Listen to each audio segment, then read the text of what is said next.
students. This is Mr. Everton, and we are going to be learning about the Protestant Reformation today. And I have a feeling the video is going to go over 10 minutes. We'll see if I can avoid it going over 10 minutes. But it's a very big and important topic, and it has a huge impact on the rest of this unit. Our unit is about challenging authority in Europe, and this is the main way that we're going to be looking at authority getting challenged. So here we go. Oh, wait, how did the Protestant Reformation change Christianity? So what is the Protestant Reformation? If you look at the words, Protestant Reformation means, like you can see the word protest in Protestant and reform in Reformation. So this is a movement that is complaining or protesting about things that the church is doing wrong, and then reforming, trying to improve those things. So if you look at the early Christian church, it was divided between East and West, and most of Europe was a part of the Roman Catholic Church. We've talked about that. And the Roman Catholic Church was the most powerful force in medieval Europe. And then in the early part of the 1500s, that changes. And because of the Protestant Reformation, new churches were formed. So that means a change to the map of Europe. And whereas before this map would all have been one color, now we're going to see that we have the Catholic Church, which is represented by this sort of yellowish tan color. But we're also going to have the Lutheran Church, which is pink in Northern Europe. We're going to have Calvinist churches, which is the sort of purplish gray color in the northern part of Great Britain and in the Netherlands and in parts of Central Europe like Switzerland. And we're going to have the Anglican Church in England. So this is going to start off as trying to fix the Catholic Church and make it better, but then eventually it's going to lead to permanent divisions that never go away. And a lot of the churches, if you're a Christian today in the United States, there are plenty of Catholics in the United States, but there's also lots of non-Catholics in the United States, like Episcopalians and Baptists and Methodists and Presbyterians. And those are all forms of Protestant churches. So we're talking about where did those churches come from? In other words, if you're Catholic and if you're Christian and not Catholic, this is why that happened. So this is a picture of a modern Catholic mass. That's what they call their church services. And if you look at it, and I'm not trying to throw shade on the Catholic Church at all, for sure, but you can look at it and the priests are wearing very nice robes. They're doing the Eucharist or they're doing the service with a chalice that's made out of gold. The crucifix back there is made out of gold. Everything looks very fancy, right? Okay, so one of the concerns that concerns that reformers started to have was that they thought that too much money was getting involved in the Catholic Church.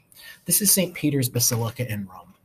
It is a large, impressive cathedral built by Renaissance architects, and it cost something like $300 million back then. That's a lot of money to spend on a building. And a lot of people looked at that and they said, Christianity in the Bible, Jesus teaches that poverty is a virtue. We shouldn't be looking towards accumulating gold. We should be thinking about heaven and praying to God and stuff like that, not being focused on building fancy buildings. There were some very corrupt clergy, or people who run the church are called the clergy. So this is a Pope, Alexander VI.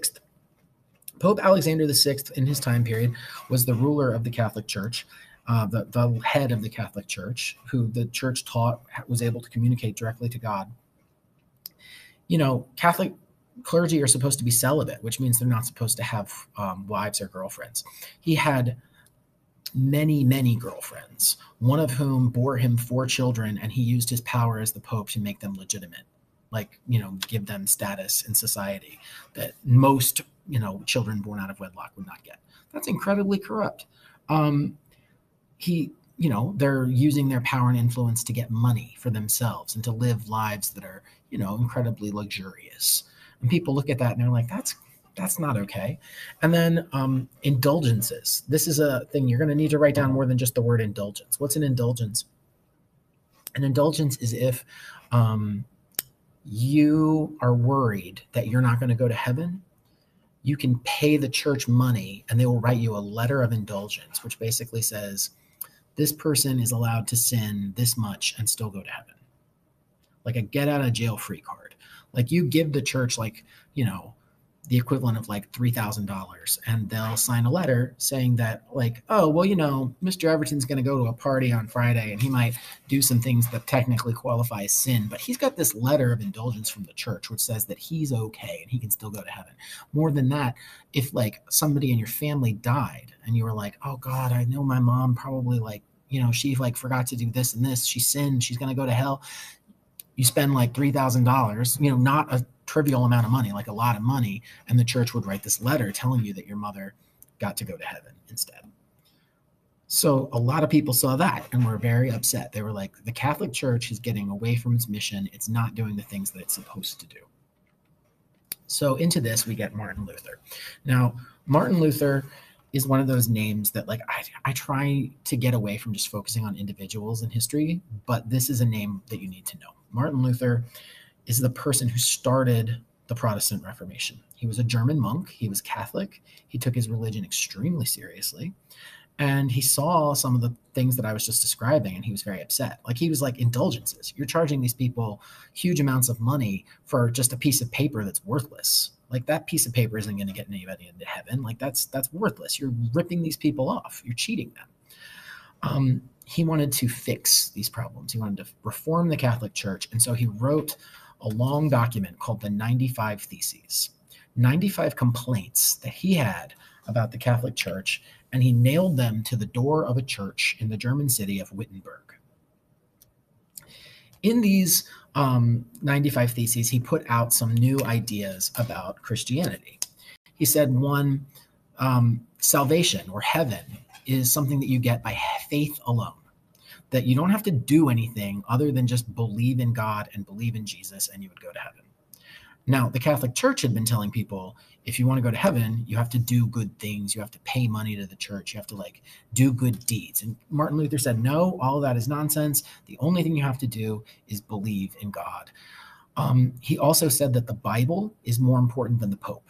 The Pope had been telling everybody that, he was the authority on God and nobody could say anything against the Pope. And Martin Luther said, like, the Pope is not important. It's the Bible. The Bible is the thing that you need to pay attention to.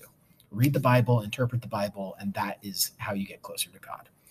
And finally, he said a lot of other stuff, but for our purposes, he said that all humans are equal before God, that the Pope and the clergy were not better than peasants, and that everybody should be treated equally in the church and by the Catholic Church.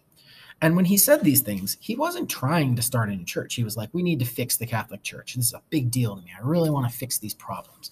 But what happened instead was that his ideas became very popular.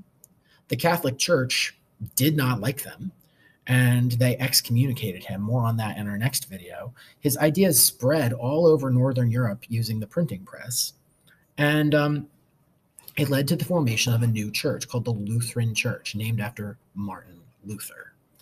So this is a huge challenge to Catholic authority. Now, this would inspire some other people, and he wasn't the only person. Like, there were other people who had criticized the Catholic Church, but another person who criticized the Catholic Church was this guy, John Calvin. John Calvin was also critical of the Catholic Church, and in fact, his brand of Protestantism is the most radical. People who follow John Calvin were the people who were like the most out there.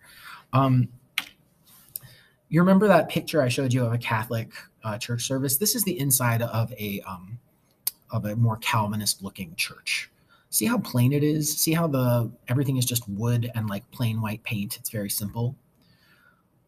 People in the Calvinist church dress very simply. They're very focused on just like, I'm not worrying about material things and focusing on, prayer and, what the church says is important to leading a good life, not money. And the other main thing I want you to know about Calvinism is that they taught something called predestination. Again, you have to write more than just the word. You have to tell me what it is. Predestination, okay. If God knows everything, and according to Christians, God does know everything. They say he's omnipotent. He knows everything. Well, if God knows everything, then he already knows who is going to go to heaven and who's going to go to hell. God has already decided. And so everybody needs to know that like God has already, it's already decided. And you can tell by seeing what kinds of things people do. Like, you'll know somebody is not down to go to heaven because you'll see them sinning. And according to Calvin, like a very small number of people are actually going to heaven, like a very small number, and most people won't. But the people who do, it's already predetermined, already predecided. So that's Calvinism, and that would become popular in like, excuse me, Scotland, parts of France, Switzerland. Finally, we're going to talk about England. This is Henry VIII. Kings always spell their names with Roman numerals. So VIII means eighth. Henry VIII, the eighth Henry to be king of England. Henry VIII was another person who challenged the authority of the Catholic Church. He did it slightly differently. Henry wanted to get a divorce. He was married to a woman from Spain named Catherine of Aragon, and Catherine was not getting pregnant. And Henry wanted to have a male heir to become king after he was gone, and Catherine was not providing him with that. And he fell in love with another woman. Her name was Anne Boleyn. She's pictured here. And Henry wanted to get a divorce. He wanted to end his marriage so he could marry Anne Boleyn and get her to produce male heirs for him. And the Pope said, no, I'm sorry, you've been married to Catherine for a long time. I'm not going to do that. And so Henry decided to form his own church. It's called the Church of England, or the Anglican Church. He passed a law called the Act of Supremacy. You need to write down Church of England. I forgot to put it on the slide, but you got to write down Church of England. I don't know how I forgot to write that down. Act of Supremacy, where he took all the lands and money and property away from the Catholic Church in England and added it to, the king's money and the king's land. And he gave some of that away to nobles in order to get them to get their support from him. So that's called the Act of Supremacy. And so Henry, while John Calvin and Martin Luther were very focused on actual religion, Henry was using the Protestant Reformation in order to get what he wanted. He wasn't really worried about religion, and you can tell that because the Church of England basically, their church services stayed very, very similar to Catholic church services.